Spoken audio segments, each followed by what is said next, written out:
All right, welcome back. Another week, Ticket to Gamehendge. I can't believe it, episode 20. And today is a very special episode, not just because it's almost Christmas time and we're all cozy in our homes, but we have a special guest today. So let me introduce Dr. Rachelle, Dr. K's lovely wife, who has been a small guest on the podcast in the past, but today we're really going to get into it. Rachelle's been on, I think, a very interesting Phish journey over the last 21 years. Yeah. We've been together since 2000, right? Yeah, so 20 years. Yeah, so that was my first question. Years. You guys have been together for 20 years. Yeah. You've been married for 13? 2009. Sorry. 11 years. Oh. Yeah, 2009. 11 2009. All right, really good year for Phish. I think everybody knows. I just finished up 2009. I will share all of my time warp thoughts on that year on the next episode, because today is all about Dr. Rachelle. So I guess some of my first questions would be around, like, you're really into music. I've always known that about you. But why don't we just hold up and just paint the context as to why Rachelle is a guest on the podcast for people? Because if I was listening to this, I'd be like, who gives a shit that this guy's wife is on the podcast? Sure. So I'll do my best to wrap that up, and I'll let you jump in. Sure. So although you guys have been together for 20 years, yeah, married for 11, yeah, you're a relatively new Phish fan, correct, Rachelle? Yeah. Now, Phish has always been around in the background, and I have a lot of questions about what the past 20 years has been like with Phish, considering where you are now with it. I got a good story to tell about that. What's that? I can summarize 20. I can summarize the previous 19 years of Phish with Rachelle very quickly. Okay. But finish. Oh, you okay? Okay. Yeah. Go. Okay. Like I just wanted to sort of paint a picture of the type of music that you've typically been into. Yeah. The type of live music that you've seen, and what Phish has been like in and out of things over the last little while. We went to go see Phish in 2016 in Syracuse together. It was Rachelle's first ever show.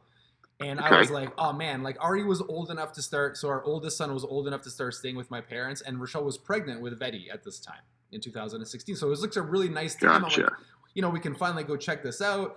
I know Rachelle's not crazy about this band, but we're gonna go anyways. So one of the songs they played, they were gonna play Mound, and I could hear it start. And I'm like, okay, Rachelle, this one's gonna sound, because the start of Mound, there's two time signatures, and it sounds really like they transition from one to the other. And I'm like, oh, I should probably tell my wife that this is going to sound to ears that have never heard this before. This might sound very dissonant and not awesome.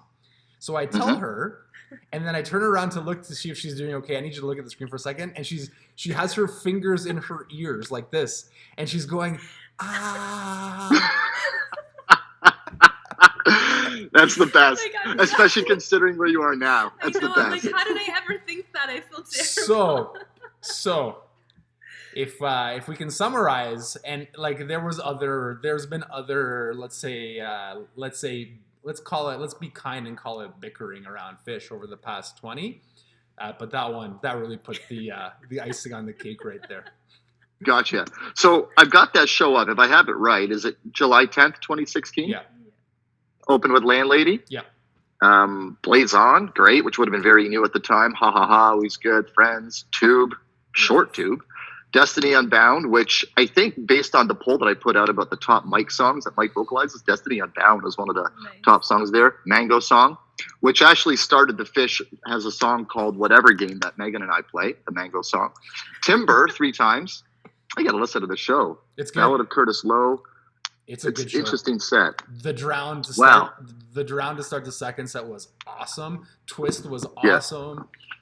Yeah. Yeah, Drowned is great. Waste, Piper, Simple, Breath and Burning, Rocky Top. Right? Anyway, so the point for people, if anyone's still listening to this podcast, the point is Rachelle has had a epiphany and now would consider herself a fan, and that's kind of the thrust of the podcast. Like it's been awesome to have, someone that you share your life with also love the music that you love. Yeah, and it's something that I'm incredibly envious of. My wife Megan loves music, but she's not quite there with Phish. I don't know if you shared this with Rachelle about the crushing moment. Have you been listening to the podcast, Rachelle, or do you just ignore it like my wife does? No, I listen. I don't listen to it every week, but I listen to episodes. Okay. That's Rachelle's nice way of saying I put it on for like 3 seconds to give you guys a listen, and I No. just turn it off. So did you hear the story the other week? It was the last night of the Beacon Jams, and I was heading downstairs and that. Yeah, when I got like so bad. still waiting on a New Year's announcement, which I imagine we'll probably get if Soon. there's going to be one in the next couple of days. Oh. They usually do it a week and a half out. But it's something I'm incredibly envious of because we share a lot of things that we love, but for this band and this music and the feeling that I get from listening to it is something that I want in her. And I'm really curious to get into how this happened because and I really want that for you. I just really, because I know how hard it is, like when you love that music, I just want to help you so you can help Megan and just get it rolling. So if we can, let's rewind a bit. Can you tell me about sometimes, like what's your first memory of Phish? And was it Dr. K that introduced you to Phish, or had you heard about them before then? I'd never heard any of their music before. I'd heard of them, but I didn't actually hear like a song or anything until like Rachelle would play it in the car or something like that. Yeah. Do you remember any specific like songs or anything that he was trying to do to get you to like them? So that was back in the day when you'd like get like a whole stack of CDs and like you'd rip the music on your computer, and Rachelle would send me like a list of like 12 songs of like a CD to make when I was like at home at my dad's house. So it would be like a whole bunch of like a Sublime or something. You always throw like a Phish song in there, and I think it was like Waiting on the Velvet Sea was like the first one, and he put it on that CD. So I would always listen to that song. It was like a slow song. It was kind of nice. Yeah. But like nothing like what we're listening to now. Like when you listen to a show, like that song is completely different. But that was like the introduction. Yeah, we've been talking about the fishiest Phish song over the past couple of weeks, and I would say Waiting in the Velvet Sea is probably down towards the bottom 100%. Of that list. That's a top bathroom break song. Yeah. Yeah, and I'm guessing you put that on that list because it was, I guess, quote unquote, a safe song for somebody to kind of get into. Is that right? Probably. I don't remember. Yeah, that was the first one. Okay. How many times has Dr. K put it on, and you like obviously trying to get you to like the music? Yeah. You know, about some times where it just didn't stick. You hated it. Can you think of any times where he specifically was trying to get you to listen to something that just wasn't jiving? Like we would listen. So if we take like a road trip or something, our thing was always like, Rachelle, you listen to whatever music you want on the way there, and I'll listen to my music on the way home, type of thing. Okay. And like you would always put on Phish, and I would really try, like, as I love music and like I understand what he was trying to do, and I really tried to like listen to see, like, to find some joy, like what he was really liking about this. I'm like, I don't get it. And then about 45 minutes in, she'd be like, we need to change this. I'm like, can we change this? I'm like, it's just too noodly. I'm like, I can't. Noodly. It's noodly. Yeah, that's the term that he's used in the past, is noodly. It sounds, it I guess to an untrained listener, if you're not used to it, it can sound like that at times. And like I would try to, like just try to find like why this was pleasing to somebody's ear. And I just I never heard it. I didn't know why. And I'd always say, I'd be like, this is just like dance music. Yeah. And Rachelle just couldn't hear it. She's like, well, what about it is dance music? I'm like, so you have this melody, and then it gets disorganized and rearranged, and there's a buildup, and then they let it go, and there's like this climax to a song. They just do it with guitars instead of electronic sounds. Yeah. I think about your experience, and I think about the times where I'm playing music and I think Megan's getting into it, and then a song like Contact comes on. Do you know Contact? or a song like a Sparkle comes on, which is fun, or Way. Yeah. And I feel like it's one step forward, two steps back, whatever those songs. But as a fan, those are some of the songs that I get most excited about because they're unique and they're very fishy, I guess you could say. So fairly recently, you had the epiphany, right? Yep. What exactly happened there? What was the epiphany that made you go, wow, this is something I can really get into now after 19 and a half years? I know, right? I think being able to watch a show was like really helpful for me. Like being able to see them perform on stage and like that, them working together, that was really helpful for me, like that visual. But we started watching, it was on New Year's Eve, yep. We didn't have any plans, and you're like, oh, I just want to watch like the opener, and I was like, oh geez, who cares what the opener is, like, you know. Meanwhile, we're sitting there with like bated breath in Exactly. anticipation, like what is you know, the what's big it deal? And so I'm like, fine, let's just watch the opener. You're like, I just want to see what they open with, like classic line. And we started watching it, and to be honest, I don't even remember what song it was. Buried Alive. It was Buried Alive, right? Okay. And then we started watching it. I have to go back and listen to it. I don't even remember. And then just you turned it off after. No, they stopped. They stopped, yeah. Because it was free, right? It's what they used to post on YouTube. And then I was just like, what are you doing? We need to keep watching this. This is so good. And it was like the lights and like just everything together. And I'm like, we need to like watch the rest of this right now. And I'm like, can we do that? And you're like, yeah. I'm like, let's do it. So we had smoked a little bit. And then obviously like watching Chris with the lights, that just like blew my mind. I was like, this is the coolest thing I've ever watched and listened to in my life. And it really helped because it was like a whole story. I could hear like the beginning and the end, and I could really see how it wasn't just like a song. It was like a whole story, like the set. And just from that moment, I started listening to it in the car on like the Sirius radio, which I avoided that channel like the plague. It was like at the end. And like I found myself putting that on first every time I went into the car, like after that night. It's interesting. Yeah, we talked a lot about in the podcast about tying into listening to an experience, something that's unique, and usually that's what the hook is. Now, for you, Dr. K, after years and years and years of trying, that moment finally happens where the song ends. She wants to keep hearing it. What did that feel like? Like, were you stunned and shocked? Like, how did that go? That's a good question. Oh, I was just like, are you? My initial response was, you don't have to keep listening for me. Right? I was like, we don't have to listen to. There's other stuff we can listen to. Right. You know, because there's plenty of live, like there's plenty of music available. She's like, no, we need to listen to this. Right.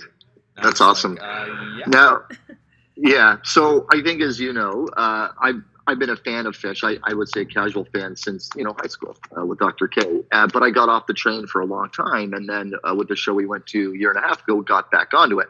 I found out shortly after that he had been scheming the entire time. That was always part of a plan. Dropping messages, dropping me links. Hey, do you want to go to like a weekend of shows? No, I can only really go to one. Fine, let's do that. There was clearly a plan there that I didn't realize. So I want to ask, what did you know that was part of a plan, that he was purposely trying to get you to like Phish? No, I really had no idea. I had an idea that this band was like really important to him and he liked it, and he obviously wanted me to like it with him, but I didn't know like there was a deeper plan here.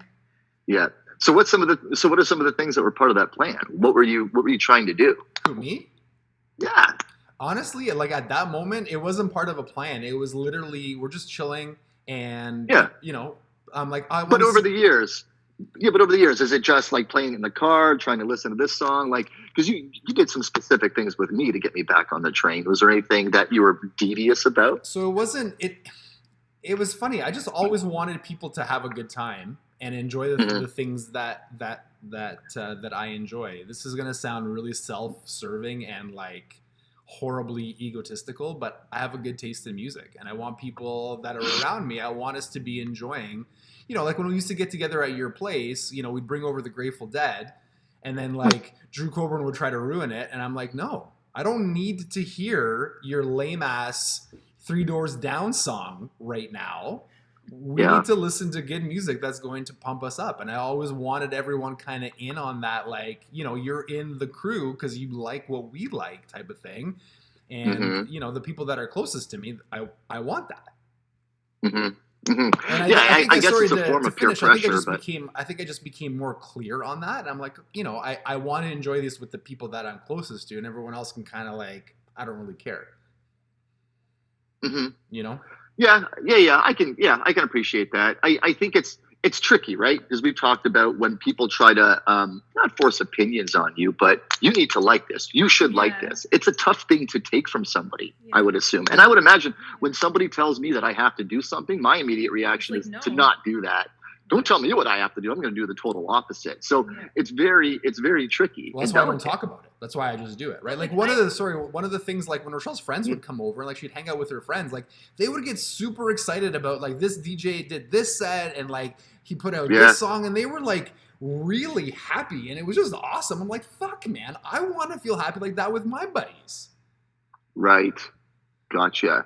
So you're still listening to EDM and electronic music, I assume, right? That's my main, like, what I listen to. Dude, we listen to that stuff all the time, man. We love that stuff. I love it too. It's awesome. Like who? Anyone that I would know, or is it all like the Phish equivalent of the EDM world where, I have to know somebody to know who they are? I don't know. Like, I don't listen to any of, like, the newer DJs. I listen to, like, older ones. It's more like trance style music, but like Sander Van Doorn, Armin van Buuren, those are some major ones. Ferry Corsten. I do listen to some newer DJs, but like the majority is older DJs. Gotcha. Yeah. So trance, like when I think of that type of music, I almost feel like it's the type of stuff that I would be okay with being on, but I wouldn't be paying that much attention to it. Yeah. For me, that's almost like a background music. It's sort of nice and whatever, but I guess I'm sure there's times where it gets more intense, and yet and it builds up, and somebody drops the bass or whatever it is. That's I can see it's really comparable, but I also find it's different at the same time. You don't have a lot of slower paced EDM, do you? Like there isn't like the there's some like there's just a lot of different styles and a lot of different genres of that type of music, right? So there's too many categories, but there's some slower things, Okay, so let me ask you this question: Do you have any favorite songs? Are there any songs like my favorite's Carini? I get fucking jacked up when I hear Carini. It's a good song. I really love Bathtub Gin. It has so many different like meanings for me, and I always get super excited when I hear it. That is definitely tops my list. Bathtub Gin. The Curtain With is always a favorite. So I'm really, because I've been watching a lot of shows now, it's hard for me to know the names of the songs. Like I'll recognize a lot of the music. I'm like, oh, okay, I know all this. But like to name them is like the next stage for me, because like we just watch shows now, and I'm like, oh, what's this song called? I have to always ask you. Yeah. I think I went through something very, very similar when I started to get back on the train. Although I didn't watch shows, I was just consuming on the app. And I think, and we talked about this, I think I consumed too much at the same amount of time. It all kind of blended in to itself, So over the past couple months, I've slowed down quite a lot, and I'm definitely appreciating it more, seeing more of the nuances and changes and things. And it's been a long time since a song has come on or a couple notes have been played where I didn't know what it was. But that's one of the great things about Phish is that every now and then you hear something that could be a new song, you don't know it, an obscure cover or whatever else. What about cover tunes? Is there anything that you're really into there? Are there any covers that you really like? You're aware that they're covers? Because I don't know in terms of bands that they would typically cover. How well do you know bands like The Who and Talking Heads and Zeppelin and all that stuff? Well, like Rachelle will usually tell me this is a cover song, and sometimes I'll recognize it. What's the latest one that we listened to? They played. We were going through the Baker's Dozen. The David Bowie one? Yeah, they played Rock and Roll Suicide. The encore was Rock and Roll Suicide on Maple Night. Okay. David Bowie. Yeah, that's a bit obscure. That's for sure. Do you play any instruments, or did you ever play an instrument? I did. In school? I played violin for a really long time, for maybe about 16 years, and then I gave it up when I went to university. But I pulled it out a few times. But yes, I play violin. Don't you remember we played at Drew Coburn's wedding? That's right. Oh yeah. Yeah. Okay. Jeez, totally brain farted on that. Well, so. Were you able to read music when you played? I would assume so. Yeah. So, did you think having a better understanding of music and musical theory and playing an instrument lends itself to understanding Phish better? I mean, it took you a very long time, but do you have a different appreciation because of that? I think so. That's one of the things I think about a lot, as because I'm wanting to share Phish with some of my friends, and I'm just always, I don't know if they'll get it, and I always don't know that, because I understand music, I can read it, I can understand how complex it is, when they're all playing together and it sounds really messy, but it sounds so beautiful at the same time. So sometimes I don't know if I appreciate that because I understand music and I can read it. So I think that helps. Yeah. One of the things where, we're bridging the link musically between like electronic music and Phish. One of the things that electronic music does not do is everything stays, 4/4 time. And there's very little like diminished and augmented chord voicings that they use. They tend to stay very major, minor. A lot of the DJs will do some like classical, like a lot of them are classically trained musicians, so they'll do like a lot of like build-ups that way. So those those sounds, to use those voicings. I mean, if your ear's not trained to hear that, it doesn't sound great at the beginning. Right. Yeah, I guess that makes sense. I was listening to Punch You in the Eye yesterday, which great song, and I'm still going back to that Guitar Gate guy that we watched, and the song is playing, and there's that change where all of a sudden they break into like the salsa, and I remember watching him just all of a sudden, like he was so confused his brain so much, like that type of a change, and just pivot from one time signature to the other one, and I guess I've learned to know that that's coming, but the first time I heard that song, I was like, what in the fuck is going on right now? Even that chord, punch you in the eye, like that's a Jimi Hendrix chord, right? So that's a 9 sharp second or a sharp 9 chord. It doesn't. Right. If you're not used to hearing it, you're like, oh God, what is that noise? Right. And I just learned what a sharp 9 chord was. What? I don't know. I don't know musical theory that well, or basically at all, but I always like when you talk about it. Let me make it simple for you. Musical theory is just language to explain what you're hearing. Yeah. It's just labels. That's it. It's just labels. Mm-hmm. Musical theory is just labels. Yep. No, I agree. So what are you listening to right now? Like if you were to hit play on your Phish app, Rachelle, what's going to play? What show are you listening to? I'm not listening to any shows right now. I just when I go into like the car, I'll put on Sirius Radio, so whatever they're playing at the time. Yeah. Have you listened to any of the albums? Like, have you gone back and listened to it like the way you listen to a CD from beginning to end? I've heard a few songs and I get mad because I'm like, this isn't Phish to me. Like, I want to hear it get all crazy. Right. I want to hear it all. So I appreciate it, but I don't want to listen to it. That way? Yeah, that way. Yeah.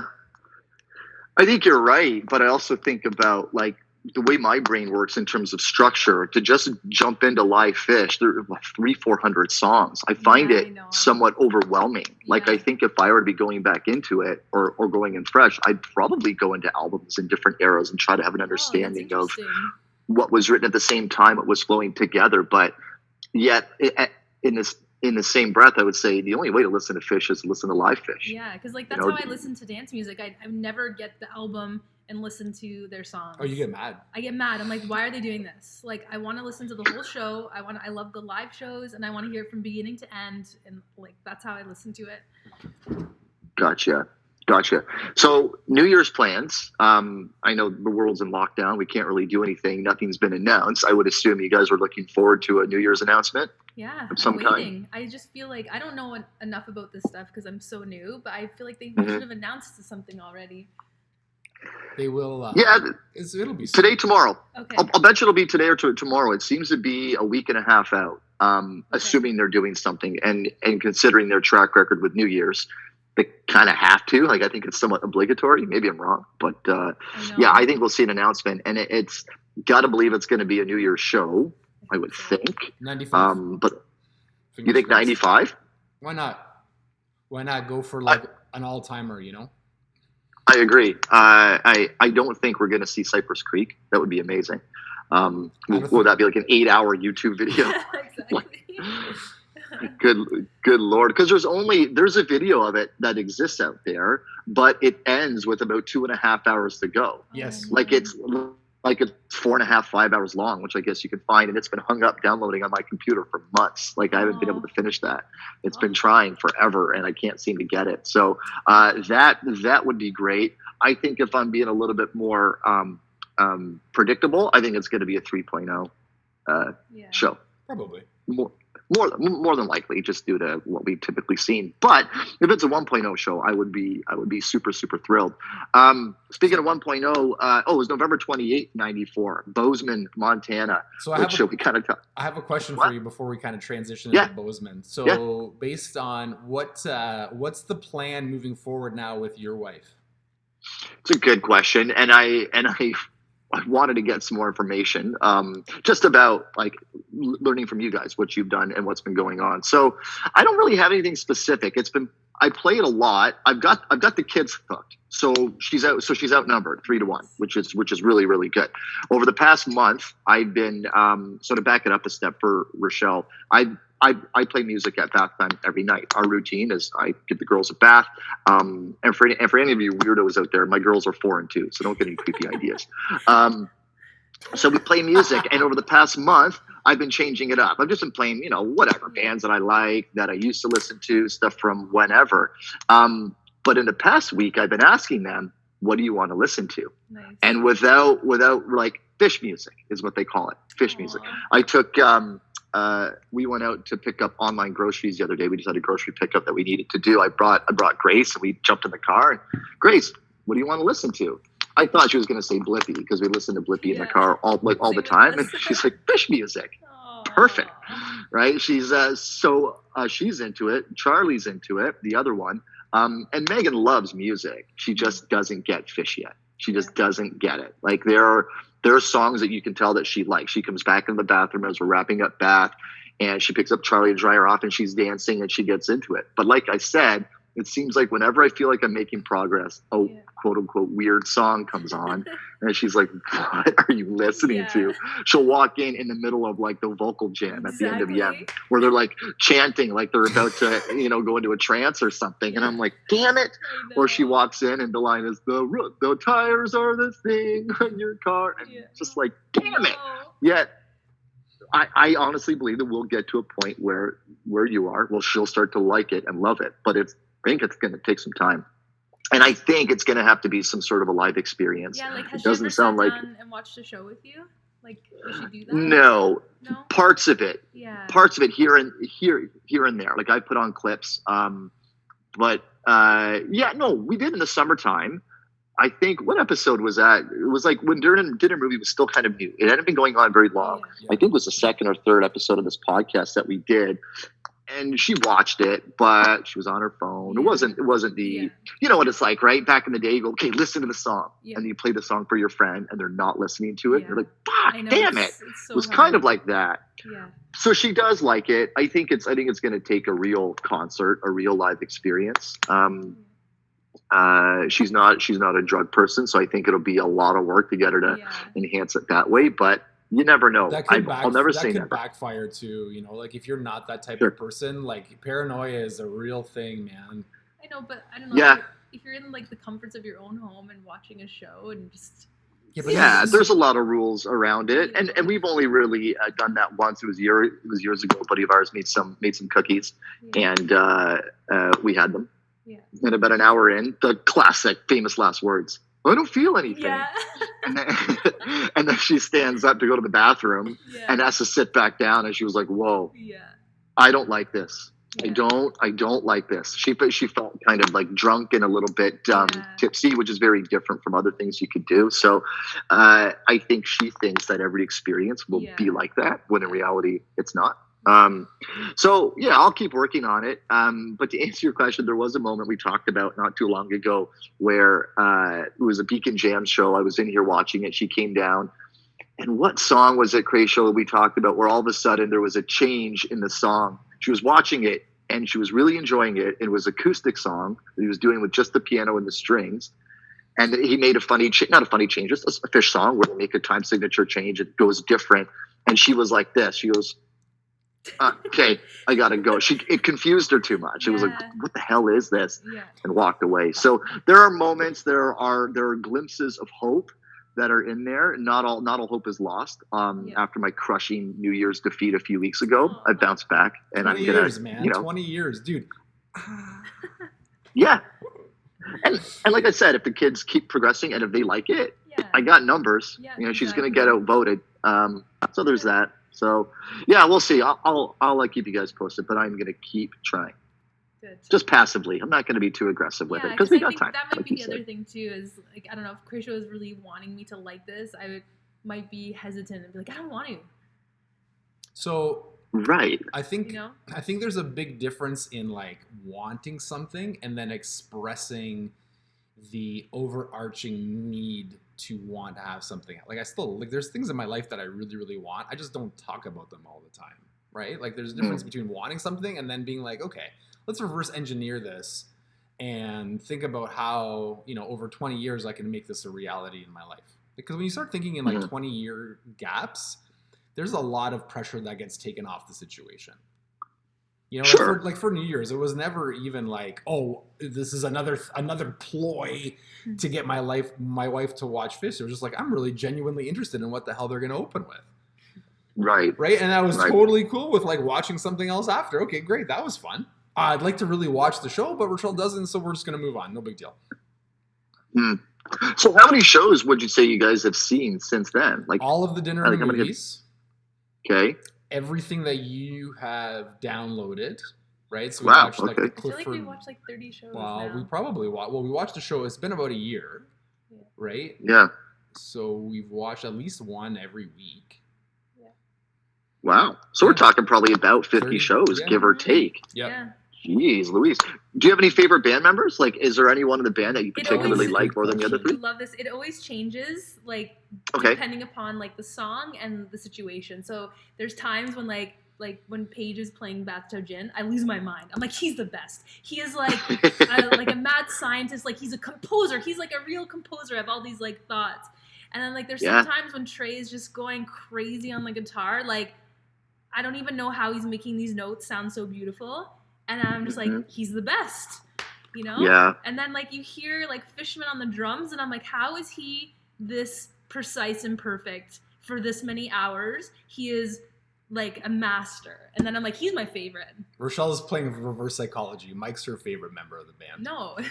Yeah, you're a fan of Cactus? There's no doubt about that, because Rachelle only comments, her first thing is, I'm just interested to see what he's going to wear. Yeah, I'm always... I'm always like, Mike, did you, like, I always have so many thoughts. I'm like, did he pick out that outfit for himself? Where did he buy that? Did someone pick it out for him? What's his hair going to look like today? So if you could meet only one member of the band, who would it be? Mike? It would be Trey, for sure. Trey. For sure, yeah. Gotcha. Yeah, I agree with you with all of it, especially with the Page and the mad scientist thing. Like, I love when they pan to him and he's on two different sets of keyboards and he's looking around and he's going around. I'm just like, how? And it just sounds amazing. I'm just like, this sounds so good. Like, it's mind blowing. Yeah, and it's not created out of nowhere, but it can feel like that, right? I mean, we were talking about a Frank Zappa interview not too long ago about his live shows and a solo, in that the improvisational nature of their music, that things can happen that are really tough to predict or understand here in a normal setting, but on stage it just evolves into this thing that's unique and a one-time only. And you all of a sudden arrive in this great jam and you're like, how the fuck did they get here? How many times do you say that? I'm like, how did we get here? It's so awesome. Have you ever done a thing where you forget what song it is? All like the time. They're in the gym, you're like, what did they start with? What is this? So they did 46 Days. What's the name of that song? So the second set, they started 46 Days, and then they went into Piper, and then they finished Piper, and then they finished 46 Days, and I was like, oh my god, I totally forgot this was even 46 days.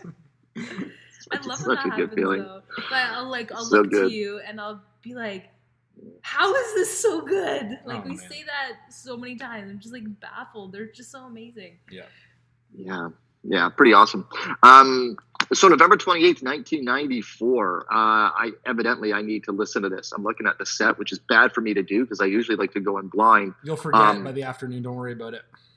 Yeah, it's true. I'll forget. It looks great. Looks like I'm going to have to wait till the second set to hear Tweezer. And holy snapping crap, 44 minutes. Not necessarily that longer is better, but I got to believe if you remember that band and you choose to keep going, it's because you're feeling it and it's great and you want to keep going. So what are your thoughts on that show? I've never commented that longer is better. Right. Like what was the long one they had last year from Ruby Waves. Yeah, I didn't. It was good. I didn't love it. It wasn't the best one. Yeah, there was a poll that was put up on Reddit not too long ago about the best jam of 2019, and the options were that one, Tweezer from 1230, and shit, I'm going to forget the other one. The other one really got no votes. It was between Ruby Waves and Tweezer from 1230, which for me, 2019, Tweezer was the best one. Yeah. Oh. And Tweezer tends to be the best jam launch vehicle. The other right? thing we need to maybe we need to organize the thoughts a little bit more. So the show is outstanding. I mean, like Bozeman became that part of that Tweezer became Montana from the Real Live One album.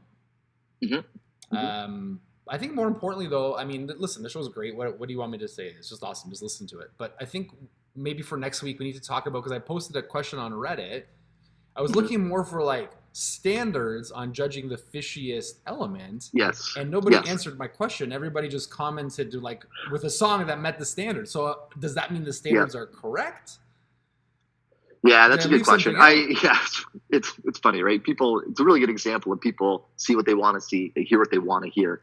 I think the elements that we've discussed so far are pretty good. I think one thing we haven't talked about is the vocals. I think a quintessential Phish song will typically have 4-part harmony in there, which is, sort of not unique to all bands, but unique to them. It's gotta have some Marshall-ish quirky lyrics. I included right. That. We talked about that. Yeah, compositional. Like it's got to encompass Trey's composition. I don't know what else really goes into it. I mean, any thoughts from you, Dr. R? That's all. Like when you wrote those out, I'm like, yeah, that's a Phish song. That's it, right? Yeah. So I couldn't think of anything else. Maybe for next time, Okay, we'll sit on that one a little bit longer. That's no problem. So I'll definitely be checking out that Bozeman, Montana show. I want to start doing some deep dives into some songs. There's been a few that I've been kind of not obsessed with, but really sort of hyper focused on. And I think maybe in the new year we'll start to spend some time in dissecting some of those awesome, great songs, and even coming up with the 25 or 30 or so that we can start to look